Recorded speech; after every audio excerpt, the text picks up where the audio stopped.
So, hey, it's nice to see you, Emily. So, I wanted to have a chat with Emily, as you can see from the sheet behind her about Radical Candor. So, Emily's based in the States, in Montana, and works in leadership and organizational development, and is a clean language specialist like me. And I saw on LinkedIn that Emily had been working with Radical Candor, and I recently had a client where I taught them some clean language, some clean feedback. And then they said to me, yeah, we really, really like that. That's really, really great. But we've decided to go with Radical Candor, like it was one or the other. And so what I was interested in talking to you, Emily, is finding out how you have integrated Radical Candor, how you're delivering it in a clean way and kind of how you're facilitating it, and just to kind of share some of your insights, really. Sure. Yeah. I'm looking forward to doing it. So, where should we start? I guess I can tell you how the engagement came about. So I had not heard of Radical Candor. I had done quite a bit of training in clean and systemic modeling and was teaching another client clean feedback and was also teaching clean feedback at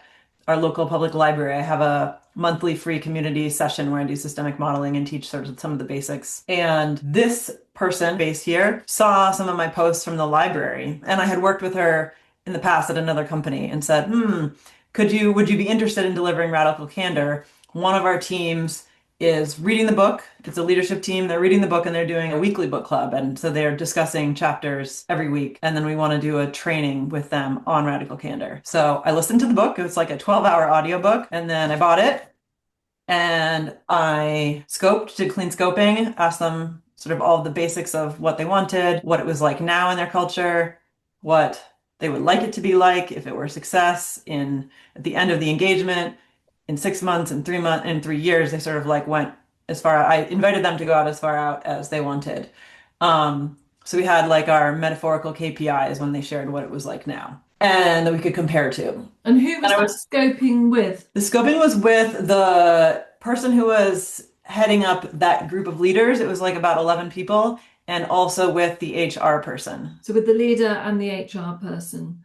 And you did that scoping, and then you thought about how they would like it to be, and created some metaphorical KPIs for the future around Radical Candor. Yeah, and really actually also like a baseline for what it's like now. So we could look back and go, is it the same way? So just taking you back a little bit to the book, when you read the book, what worked well for you in the book or with the concept of Radical Candor? I think with any of these things that I learn about, it's having language to talk about these phenomena that happen in human dynamics. And then especially shared language. I listen to this and I go, oh, that I know that, and that always feels like settling for my system to go, I'm not just inventing that or something like that. And I like that it's a methodology that lots of companies are using. Maybe it's not clean feedback. There is one paragraph about subjective objective. So that gave me, hey, I can teach that. But I like that it's a tool that lots of companies could use and have something to lean on other than just whatever they learned along the way. And when you looked at subjective objective, can I just check? I'm making an assumption here or an inference that you're coding that as evidence and inference. Is that right? That's right. That's how you were coding it and putting it alongside or comparing it to the clean feedback model. That's what I did. I also really liked, I was listening to, and I haven't completed it, another audiobook about receiving feedback. And I liked going, okay, I have 3 examples now, and there were principles across the 3. For me, because clean was really one of the very first things that I've studied other methodologies, liberating structures, coactive coaching, but it was the one I went really deep on. And I like going, okay, where does this sit in the larger pantheon of change work? And what is a principle just across human dynamics? So I really like that. I mean, the other thing that's useful, if you look at the 2x2 matrix, is just also like sense making. Where are we? And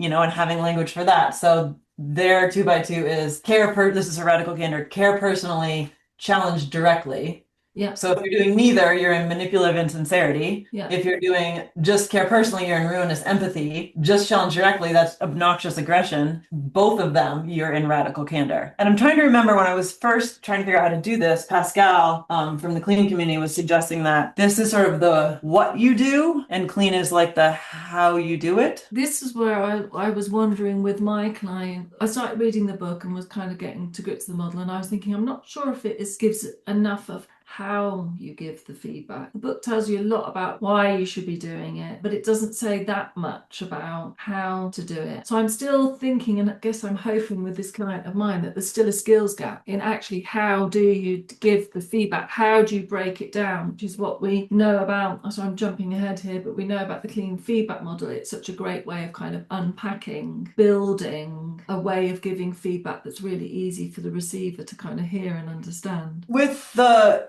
client was that some of them were going, well, I just need to go and just give feedback, which is true. Like you do just need to like make the first step and stumble, right? It makes a case, doesn't it, the book, for just going and giving lots of really good feedback. She also makes a case in there, and one person was really asking me about this in the workshop, and she was like, I want to know what you think. Like, how do you basically earn the right to do this? And I finally like sat down and was like, okay, you really want to know what I think? I'll tell you. You listen and you repeat back and you go, am I getting that right? And tell me more. And am I getting that right? And when they are settled, you go, like, then you start doing this. But you don't just walk in and go, that plant behind you, it's really in the wrong place, you know? Like, I care a lot about your business, so I think you should move it to the right. Like, you don't just walk in and do that. Like, you ask questions and you find out more about the person in front of you and what they care about. And in the book, she does talk about that and she does explain it and she has this whole process. So it is in there, but they didn't necessarily get it right away, which no one gets any of this stuff right away. And I miss it when I'm stressed out too, you know? Yeah. We know the things that you like about it. Is there anything else that worked well for you? I like that there was this pathway at the end, and which is what we used. And it was like, here's the journey and here's where you start. And it's iterative and don't expect to be down here right away. And it has this getting started guide. Okay. And I basically used the journey in here to go, here's your journey. Where are you at? And I like that there was this journey. It's really, for me and my system, to go, oh, okay, there's a framework. I can lean into this. I can place myself in space. I kind of know where the edges are. That was really helpful for me in teaching it. And I like that about the methodology. So that's what you liked. Anything that didn't work so well for you? The other thing that I really liked was she had stories and she teaches you to get your own stories. And I can still remember the stories of each of these quadrants. And that was really good. What I didn't like, the book was a 12-hour audiobook. It was so much longer than it needed to be. And there was, I don't know, when I was listening to it, I was like, come on, like, I get that this is important. Are people really going to read this much? I enjoyed it as an audiobook. I don't think I would have read the whole thing. I read the last part a lot, but I've struggled reading it and I found just way too much fluff in there, like stuff like unnecessarily bump around the edges, maybe just to make it a book rather than a pamphlet. Well, I think there's different versions, right? You can go online and take classes and there's lots of stuff you can print off the internet of like, here's how to teach it, that's free.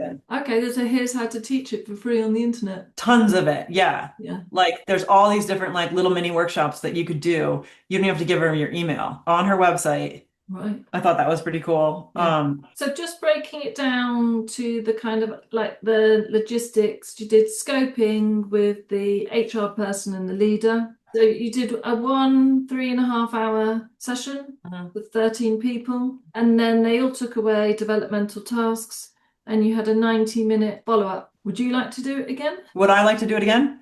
Yeah.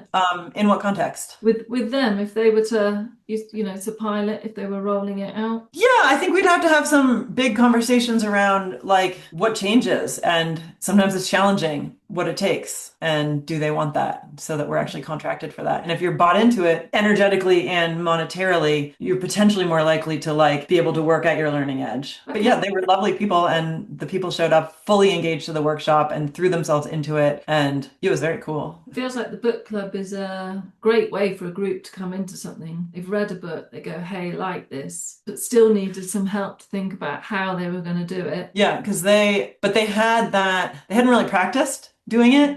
Yeah. That was the next step that this kind of forced them to, with the accountability in between. Yes. But they were motivated because they already had agency over their own learning. Which I think the other thing that worked really well for me was like the person whose idea it was, like that took a lot of courage for her to do that in a really, really, really busy time for company. And hey, I want to do this crazy thing. And she was the one who was like, am I crazy for doing this? And I'm like, are you? I don't know.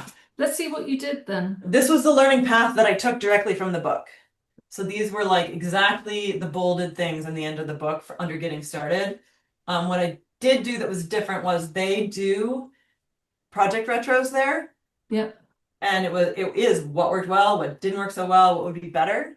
And so I plugged that in right here. I like to do the agenda after that. If someone wants an agenda, subjective, objective, I put a bag in the center of the room and said, describe the bag. So what you were doing here was focusing on the subjective and the objective bit, which if we were to code this across to the clean feedback model, it would be evidence and inference. Yeah, the objective stuff that we can see, hear, touch, the subjective, the stuff that we're making up in our mind. What was this bit? This is I've done this exact thing with clients, and I think that I learned it from Marion Way in a clean feedback course where you go, give us one sentence about a teacher that you had that you really liked when you were younger. And then we're going to code it for subjective and objective. And if we need more information, if we only get one and we want the other, how do we get it? How do we find out more? So what you're doing here is getting objective, subjective, but you're getting other people's, you're letting them see other people's inferences, how we all make up stuff. And how did you link this back into the Radical Candor model? She talks about subjective, objective.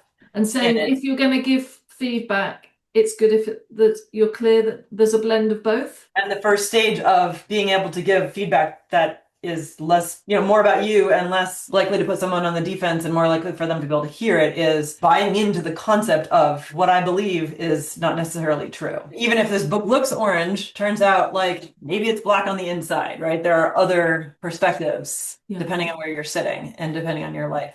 I happen to have this other non-specifically clean thing as the next one that was not related, but I'd be curious today for you. Yeah. If prompts are useful, one thing that surprised you from today, top takeaway, next, what will you do? Oh, okay. My top takeaway is I'm not necessarily seeing an integration here of Radical Candor and clean feedback in the way I thought, but what I'm seeing here is a really nice, clean, systemic way of teaching something Radical Candor you could apply to anything, any kind of topic or model. I'm still seeing a lot of value around clean feedback as a model and actually giving people the nitty-gritty of how to give the feedback, how to prepare it, break it down, gather much better feedback. The Radical Candor for me is kind of all the stuff around the edges about why we do it, not necessarily much information about how you actually do it or how you say it or how you. I don't disagree with you. So I still think there's if Radical Candor is kind of, what did you say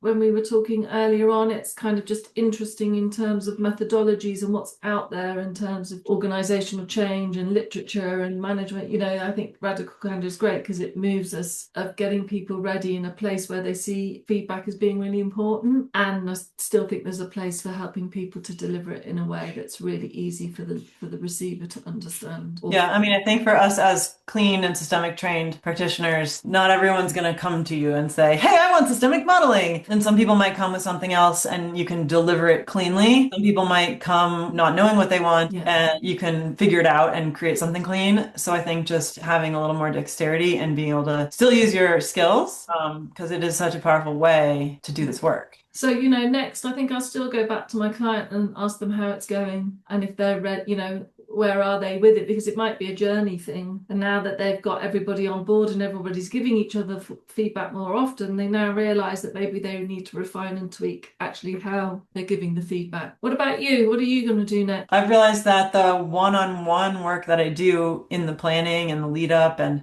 have really done forever. I was a journalist for a long time and a climber, so working one-on-one with people in so many ways is at the heart of all of it. And I'm exploring how I want to create a practice that encompasses both of those. That is organizational change and leadership development one-on-one. Okay. Well, I think you've been super generous with your time today and then super generous with, showing all your content and being prepared to go into this much detail. I'm really grateful. Thank you. Thanks for asking. Thanks for your interest. I hope it was helpful.